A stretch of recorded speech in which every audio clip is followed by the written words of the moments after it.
یہ پوری دنیا کا انسان جانتا ہے کہ جب بقرہ عید آتی ہے تو بقرہ عید پہ تمام لوگ قربانیاں کرتے ہیں، اللہ کی بارگاہ میں قربانی کرتے ہیں، اللہ کی بارگاہ میں صدقہ پیش کرتے ہیں۔ بقرہ عید پر ہر انسان قربانی کرتا ہے، کوئی گائے کی قربانی کرتا ہے، کوئی بکرے کی قربانی کرتا ہے، کوئی کسی کی قربانی کرتا ہے، کوئی بھینس کی قربانی کرتا ہے، طرح طرح کے جانوروں کی لوگ قربانی کرتے ہیں، اللہ کی بارگاہ میں صدقہ کرتے ہیں۔ لیکن آپ یہ جانتے بھی ہیں کہ یہ قربانی کرنا کس کی سنت ہے؟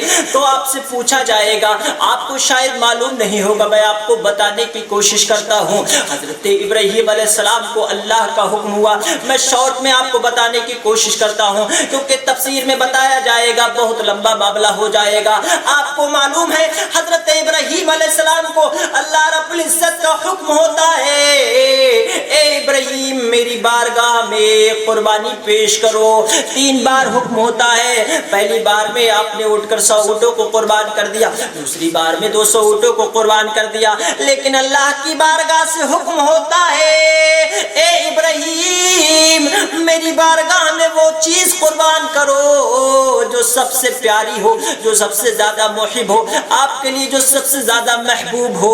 تو آپ کو معلوم ہے اولاد سے زیادہ محبوب کوئی چیز نہیں ہوتی ہے، اور آپ کا اکلوتا بیٹا حضرت اسماعیل علیہ السلام، اس سے پہلے آپ کے کوئی اولاد نہیں ہوئی تھی، حضرت ہاجرہ سے حضرت اسماعیل پیدا ہوتے ہیں، اس سے زیادہ محب کون ہوگا، اس سے زیادہ محبوب کون ہوگا؟ اسماعیل علیہ السلام سب سے زیادہ محبوب تھے۔ جب اللہ کا حکم ہوتا ہے، اللہ رب العزت کے حکم کی تعمیل کرتے ہوئے حضرت ابراہیم علیہ السلام آپ اپنے بیٹے کو اسماعیل کو لے کر چل دیتے ہیں۔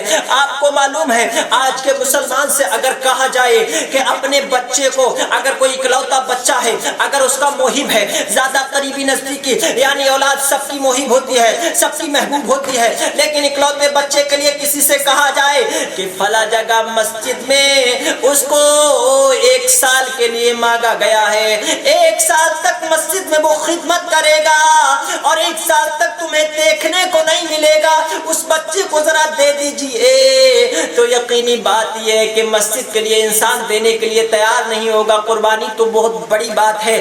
آپ کو معلوم ہے حضرت ابراہیم علیہ السلام اپنے بیٹے کو میدان مینا میں لے جاتے ہیں، میدان مینا میں لے جانے کے بعد حضرت ابراہیم علیہ السلام نے حضرت ابراہیم علیہ السلام نے اپنے بیٹے کے حلق پر چھری چلائی تھی۔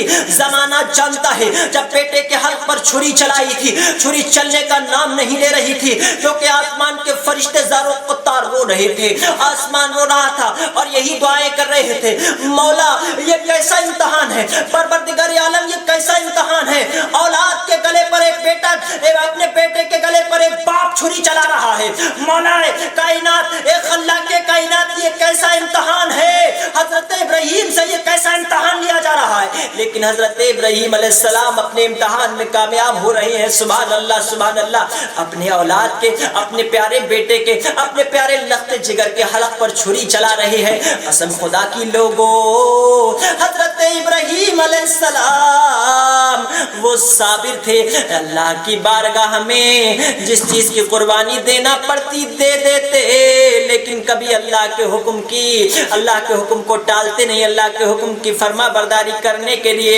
جب میدان مینا میں حلق پر چھری چلائی جا رہی ہے، حلق پر چھری نہیں چل رہی ہے، کئی مرتبہ چھری چلائی جاتی ہے، چھری نہیں چلتی ہے، اللہ رب العزت نے حضرت ابراہیم علیہ السلام کی قربانی کو حلق کٹنے سے پہلے قبول فرما لیا تھا، گلا کٹنے نہیں پایا لیکن قربانی کو قبول فرما لیا گیا، اس لیے کہ آپ نے اللہ رب العزت کے حکم کی تعمیل کی تھی۔ آپ کو معلوم ہے جب میدان محشر برپا ہوگا، بلا کی گرمی ہوگی، نہ دماغ ہوگا، نہ زبان ہوگا، نہ لوگ ایک دوسرے کے چہرے پہچان رہے ہوں گے، اس وقت ماں باپ ایک دوسرے سے بھاگ رہے ہوں گے، ایسا اقربا ایک دوسرے سے بھاگ رہے ہوں گے، ماں بیٹی سے بھاگ رہی ہوگی، باپ بیٹے سے بھاگ رہا ہوگا، ایک دوسرے کا کوئی پرسان حال نہیں ہوگا، تو اس وقت سب کو شفیع کی تلاش ہوگی۔ آقا فرماتے ہیں اس وقت سارے لوگ باہمی مشورہ کریں گے اور مشورہ کرنے کے بعد یہ کہیں گے کہ بخشش کا پروانہ لینا کس کے پاس چلا جائے، بخشش کا پروانہ لینا کس کے پاس چلا جائے، جنت کا پروانہ چاہیے، شفاعت چاہیے۔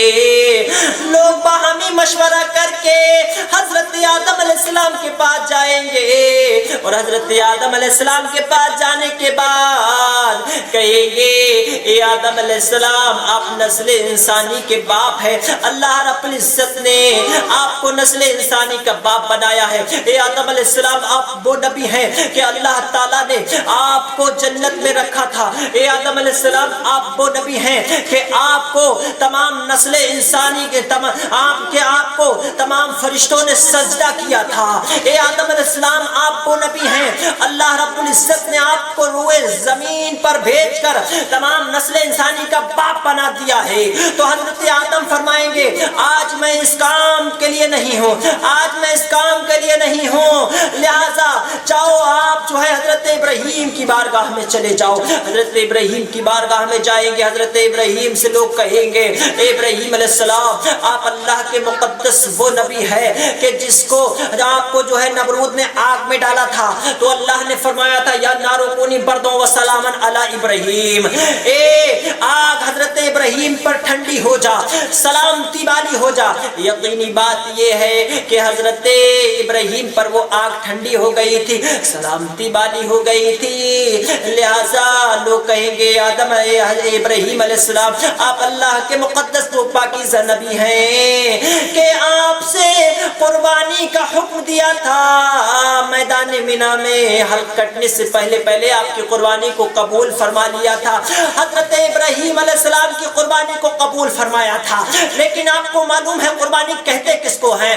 جان کی بھی قربانی ہوتی ہے، مال کی بھی قربانی ہوتی ہے، اپنے جو ہے اپنی اولاد کی بھی قربانی ہوتی ہے۔ قربانی کئی طریقے کی ہوتی ہے، انسان سے قربانی مانگی جاتی ہے، کسی سے پیسے کی قربانی مانگی جاتی ہے، کسی سے مال کی قربانی مانگی جاتی ہے، کسی سے اولاد کی قربانی مانگی جاتی ہے۔ لیکن لوگوں اگر ہر انسان اپنے امتحان میں پاس ہو جاتا ہے، وہ اللہ کی بارگاہ میں پیارا اور مقبول ہو جاتا ہے۔ آپ کو معلوم ہے کہ مہینہ ذی الحجہ کا مہینہ یہ آخری مہینہ ہے، لیکن ادھر آخری ادھر شروع مہینہ، محرم کا مہینہ، ادھر بھی قربانی اور ادھر بھی قربانی۔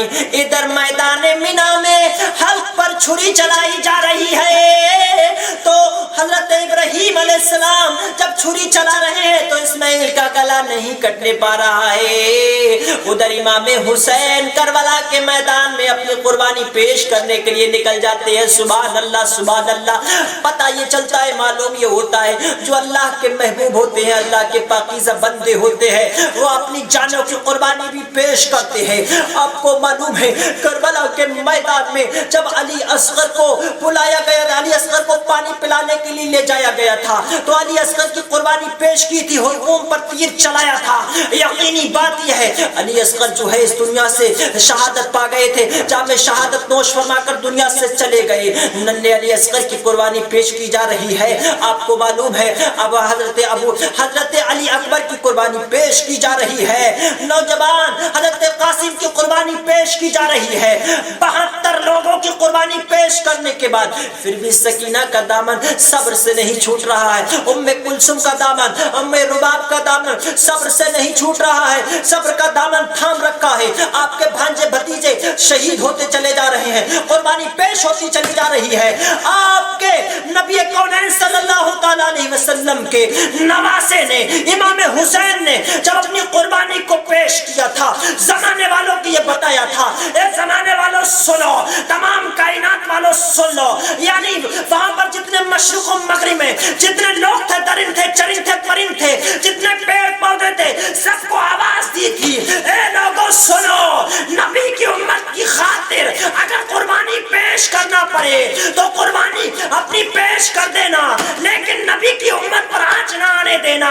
وہاں پر نماز کے لیے امام حسین نے گلا کٹا کے زمانے والوں کو یہ بتایا، اے لوگوں سجدہ اتنی مقبولیت کی چیز ہے، سجدہ اتنی لاجواب چیز ہے، اللہ کی بارگاہ میں سجدہ اتنا مقبول ہوتا ہے کہ سجدے میں گلا کٹے تو کٹ جائے لیکن سجدہ ہاتھ سے نہ جانے پائے۔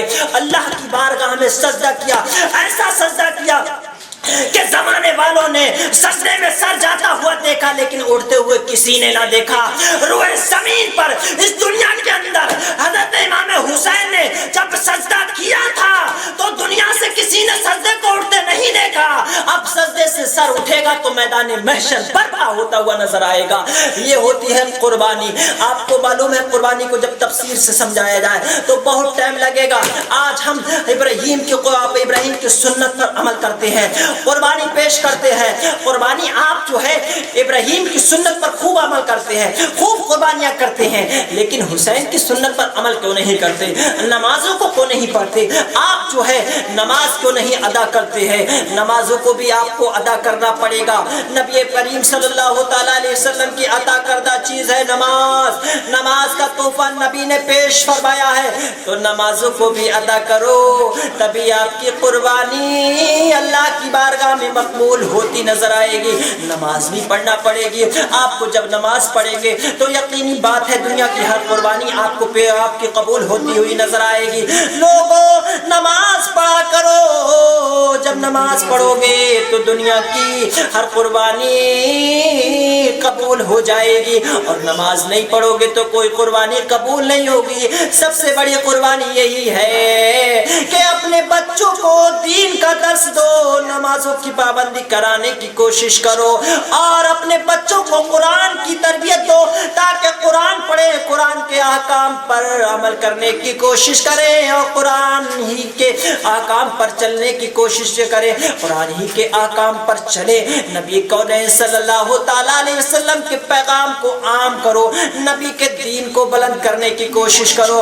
اتنا سوچ لو کہ آدھی روٹی کھائیں گے, اپنے بچوں کو پڑھائیں گے, اپنے بچوں کو دین سکھائیں گے, دین کا پیغام عام کرتے ہوئے نظر آئیں گے, کیونکہ یہ کسی اور کا پیغام نہیں ہے, یہ مختار کائنات کونین کے دولہا کا پیغام ہے. لوگوں بس یہی پیغام پر عمل کرنے کی کوشش کرو اور اپنے بچوں کو علم دین سے سرفراز رکھو, قرآن کی تعلیم سکھاؤ, اپنے بچوں کو عالم دین بناؤ, باعمل عالم بنانے کی کوشش کرو, اور اپنے بچوں کو مدرسے میں زیادہ سے زیادہ پڑھانے کی کوشش کرو. وآخر دعوانا الحمدللہ رب العالمین. استغفر اللہ الذی لا الہ الا هو الحی القیوم واتوب الیہ. السلام علیکم ورحمۃ اللہ تعالی وبرکاتہ.